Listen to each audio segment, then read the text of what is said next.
Bienvenue à tous les fans de Casablanca 360. N'oubliez pas de liker, commenter et vous abonner pour ne rien manquer de nos prochaines vidéos. Dans cette vidéo, nous avons 3 nouvelles sur notre club bien-aimé. Commençons par la première. Le RB Leipzig est décidé à faire une offre pour 2 des plus grandes promesses du Real Madrid, Henrik et Arda Güler. Le club allemand voit en ces 2 joueurs l'opportunité parfaite de renforcer son effectif en vue de la prochaine saison et de couvrir les éventuels départs de Benjamin Sesko et Xavi Sáenz, selon Sky Sport Allemagne. Cependant, cette opération suscite un fort débat parmi les supporters madrilènes, car la cession de ses talents pourrait éloigner le club de son pari sur l'avenir qu'il a tant défendu ces dernières années. Le manque de temps de jeu dans l'équipe d'Ancelotti a ouvert la possibilité d'une cession, et la Bundesliga apparaît comme une destination attrayante pour sa compétitivité et sa capacité à développer de jeunes talents. Mais est-il vraiment nécessaire d'envoyer 2 joueurs au potentiel si élevés dans un autre club, alors que le Real Madrid pourrait les intégrer progressivement dans sa dynamique? L'histoire récente du club montre que les grandes étoiles émergent avec patience et opportunité au sein de l'effectif, pas nécessairement en prêt dans d'autres équipes. Le Leipzig, un club dont le modèle économique repose sur l'achat et la vente de jeunes promesses, veut recruter Henrik et Güler avec l'idée de les développer et de leur donner des minutes de qualité. Il n'y a aucun doute sur leur capacité à développer des talents, mais la grande question est de savoir si le Real Madrid doit se séparer de 2 joueurs appelés à marquer une ère dans le football européen. Les prêter signifierait confier leur formation à un autre club et assumer le risque que leur progression ne corresponde pas aux exigences du Real Madrid. Le cas d'Arda Güler est particulièrement sensible. Le Turc est arrivé avec de grandes attentes et, malgré ses problèmes physiques, il a montré des éclairs de sa grande qualité. La fanbase madrilène n'oublie pas qu'en peu de temps de jeu, il a démontré une capacité technique et une vision de jeu digne d'un joueur avec un avenir au Bernabéu. Bien qu'il soit vrai que son adaptation ait été compliquée, des joueurs comme Modric ou même Vinicius Junior ont eu besoin de temps pour s'imposer. Ne serait-il pas préférable de continuer à lui donner des opportunités au sein de l'équipe plutôt que de l'envoyer dans un club qui privilégie sa propre croissance économique? D'un autre côté, le cas d'Enrique est encore plus frappant. Le Brésilien n'a même pas débuté comme titulaire en Liga et l'option d'un prêt est déjà envisagée. Son recrutement a suscité beaucoup d'enthousiasme parmi les fans et son talent est indiscutable. Sa puissance physique, sa capacité à finir et sa mentalité compétitive en font un joueur spécial qui peut faire la différence, même dans une équipe comme le Real Madrid. Il est compréhensible que le club souhaite qu'il arrive avec de l'expérience dans le football européen, mais il est également vrai que les grands joueurs ont montré que le maillot du Real Madrid se défend dès le premier jour. En plus du Leipzig, l'Eintracht Francfort a montré un intérêt particulier pour Güler. La condition du Real Madrid est claire, prêter ses joueurs à des clubs disputant la Ligue des Champions. Cependant, la question reste en suspens. Est-il vraiment bénéfique pour le club d'envoyer ces jeunes ailleurs plutôt que de les intégrer dans l'effectif et de leur donner progressivement du temps de jeu? Le madridisme a été témoin de joueurs comme Rodrigo et Vinicius qui ont traversé un processus d'adaptation sans avoir besoin de partir en prêt. Les 2 ont grandi au sein de l'équipe, relevant les défis de jouer dans le club le plus exigeant du monde et démontrant qu'avec patience et confiance, les jeunes peuvent s'imposer sans avoir besoin de chercher du temps de jeu ailleurs. Un autre facteur à considérer est le manque de profondeur dans l'effectif du Real Madrid. La saison est longue et exigeante, et disposer de joueurs de qualité sur le banc a été clé dans de nombreux succès récents du club. Avec les blessures affectant constamment l'effectif, prêter 2 joueurs capables de faire la différence pourrait affaiblir l'équipe et limiter les options de rotation d'Ancelotti. Il ne faut pas oublier que le Real Madrid a misé sur ces joueurs pour une raison. Enrique est considéré comme le prochain grand talent brésilien et Florentino Pérez n'a pas hésité à finaliser son transfert avant que d'autres clubs ne le recrutent. Dans le cas d'Arda Güler, il a été arraché au Barça et à d'autres grands clubs européens parce qu'à Waldbach, il croyait en sa projection. Les prêter maintenant pourrait envoyer un mauvais message sur la patience et l'engagement du club envers ses jeunes talents. Le club blanc a historiquement été un lieu où les étoiles naissent et se consolident, mais il a aussi commis des erreurs avec certains joueurs qu'il a laissés partir trop tôt. Achraf Hakimi et Martin Degar sont des exemples récents de footballeurs qui, au lieu de se consolider dans l'équipe première, ont été prêtés et ont fini par briller dans d'autres clubs. Si le Real Madrid avait misé sur eux avec plus de détermination, ils feraient peut-être partie de l'équipe aujourd'hui. Répéter la même histoire signifierait que le Real Madrid prendrait le risque de perdre le contrôle sur la progression dans un club comme le Leipzig, qui privilégie le développement de jeunes talents pour ensuite les vendre à un prix plus élevé. Il n'y a aucune garantie que leur évolution soit la meilleure pour un retour au Real Madrid à court terme. De plus, le style de jeu en Bundesliga est différent, plus physique et direct, ce qui pourrait affecter leur développement de manière inattendue. Point est, si le club croit vraiment en ces joueurs, il serait logique de trouver un moyen de les intégrer dans la rotation. La saison est longue, il y a de multiples compétitions et des opportunités pour qu'ils accumulent des minutes sans avoir besoin de partir en prêt. Ancelotti a démontré qu'il pouvait gérer des effectifs avec de jeunes talents, comme il a fait lors de son premier passage avec des joueurs comme Isco et Casemiro. Avec une bonne planification, Enrique Gullet pourrait gagner en importance dans des matchs moins exigeants et ainsi être prêt pour les grands défis. La fanbase madrilène doit se demander s'il vaut vraiment la peine de prêter ses joueurs ou s'il serait préférable de miser sur eux dès maintenant. Le Real Madrid n'est pas un club qui doit dépendre des prêts pour développer des talents. L'histoire a montré que les grands joueurs se font au Bernabéu, pas dans d'autres équipes. Si Vinicius et Rodrigo ont pu se consolider sans partir, pourquoi pas Enrique Gullet? La décision est entre les mains de Pérez et du conseil d'administration. Si l'objectif est que le Real Madrid reste l'équipe la plus dominante d'Europe, alors il doit garder le contrôle sur ses joyaux et leur donner la confiance dont ils ont besoin. La question reste en suspens pour le madridisme. Enrique et Gullet doivent-ils partir en prêt ou devraient-ils se battre pour leur place dans l'équipe dès maintenant? La deuxième nouvelle concerne une décision importante au sein du club. Le nom de Luis Diaz a été fortement mentionné ces derniers jours comme une possible recrue du Real Madrid et cela n'a pas échappé à la presse sportive, tant en Colombie qu'en Europe. L'attaquant colombien, actuellement au Liverpool, a été l'une des figures les plus marquantes du football colombien ces dernières années. Sa capacité à déséquilibrer en 1 contre 1, ajoutée à sa vitesse et sa capacité de finition, en ont fait un joueur attractif pour de nombreux grands clubs européens. Cependant, malgré les rumeurs selon lesquelles le Real Madrid serait intéressé par son recrutement, la réalité est que le club blanc a pris une décision claire, rejeter la possibilité de l'incorporer. La presse colombienne, toujours attentive au mouvement de ses joueurs à l'étranger, a parlé de prétendues conversations entre l'entourage de Luis Diaz et le Real Madrid. Il a même été affirmé que le club blanc évaluait son recrutement pour renforcer l'attaque, un secteur où le Real Madrid pourrait chercher des renforts. Cependant, selon des informations provenant de sources proches du club merengue, cet intérêt n'est qu'une rumeur infondée, car le nom de Luis Diaz a été proposé mais n'a pas été approuvé par le staff technique dirigé par Carlo Ancelotti. Le Real Madrid, comme nous le savons tous, ne prend pas de décision à la légère, et chaque recrutement est soumis à une analyse exhaustive de la part de la direction sportive et du staff technique. Le club a toujours été très clair quant à sa philosophie de recrutement.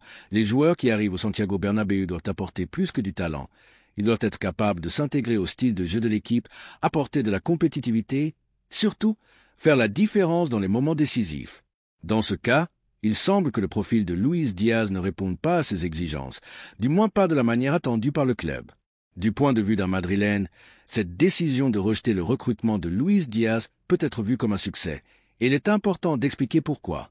Bien que le Colombien soit sans aucun doute un joueur au talent indéniable, sa situation au Liverpool ces derniers temps a été irrégulière, marquée par des blessures et un manque de continuité qui ont affecté ses performances. En arrivant à Liverpool comme l'une des grandes promesses du football, son impact a été immédiat lors de sa première saison, où il a montré tout son potentiel en marquant des buts et en délivrant des passes décisives. Cependant, depuis lors, les blessures ont entravé sa carrière et l'ont empêché de maintenir le niveau qu'il avait montré lors de ses premiers mois en Angleterre. Le Real Madrid, étant l'un des clubs les plus exigeants et couronnés de succès en Europe, ne peut se permettre de recruter un joueur qui, à l'heure actuelle, ne peut garantir la régularité exigée par le haut niveau du club. La concurrence au Real Madrid est féroce et l'équipe dispose d'un effectif rempli de joueurs de classe mondiale. Incorporer un joueur comme Luis Diaz, qui n'a pas pu démontrer son niveau de manière constante, pourrait être risqué. De plus, le fait que le Real Madrid dispose déjà d'une attaque compétitive avec des joueurs comme Vinicius Junior, Rodrigo et d'autres, rend moins nécessaire un recrutement à ce poste, surtout s'il n'y a pas la certitude que le joueur puisse s'adapter rapidement au style de l'équipe et apporter au projet immédiat. Le Real Madrid, sous la direction d'Ancelotti, a été très sélectif quant aux joueurs qu'il décide de recruter. Au lieu de rechercher des noms médiatiques ou de recruter simplement pour le nom, le club a démontré qu'il privilégie les recrutements qui s'intègrent dans une structure tactique claire et qui offrent une valeur réelle à l'équipe. Les joueurs qui arrivent au Real Madrid doivent être capables d'apporter dès le premier moment, et c'est un facteur clé dans la décision de ne pas recruter Luis Diaz. De plus, l'entraîneur italien ne prend pas de décisions impulsives, et il est clair que, bien que le Colombien pourrait apporter en 1 contre 1 et dans des situations de débordement, il n'était pas la pièce qu'Ancelotti considérait comme fondamentale pour renforcer l'équipe à ce moment-là. Un autre aspect important est la situation de l'attaque au Real Madrid. Avec la présence de Vinicius Junior et Rodrigo, qui sont déjà des piliers fondamentaux de l'attaque blanche, l'équipe dispose de jeunes promesses qui démontrent tout leur potentiel au club. La progression des deux joueurs a été spectaculaire et leur contribution à l'équipe a été clé ces dernières années. Vinicius a grandi année après année, devenant l'un des meilleurs ailiers du monde, et Rodrigo continue d'être une grande promesse qui a démontré être prêt à relever de grands défis. Avec ces deux joueurs dans l'équipe première, il ne semble pas nécessaire d'incorporer un autre joueur au même poste, surtout si l'on considère que Diaz n'a pas démontré la même régularité.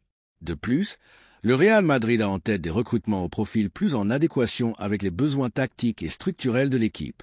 La possibilité d'incorporer d'autres joueurs plus expérimentés, avec un historique de succès et une plus grande capacité d'adaptation à la philosophie du club, semble être la priorité. Il est possible que le club soit plus concentré sur le recrutement de joueurs qui peuvent apporter de l'expérience et de la qualité immédiate, quelque chose qui ne peut être garanti avec Luis Diaz à ce moment-là. À long terme, le Colombien pourrait avoir du succès au Real Madrid, mais à court terme, le club a besoin de joueurs qui non seulement sont en forme, mais qui peuvent apporter dès le premier jour. La décision de rejeter Luis Diaz est également liée à la politique de recrutement du Real Madrid concernant les jeunes joueurs. Le club a été très prudent ces dernières années en incorporant de jeunes talents qui ont un potentiel démontré et qui peuvent apporter à l'équipe tant maintenant que dans le futur. Cependant, le Real Madrid a également appris que tous les jeunes talents ne s'intègrent pas dans le projet du club et parfois il vaut mieux attendre et miser sur d'autres options qui sont mieux préparées pour performer dans une équipe de l'exigence du Real Madrid.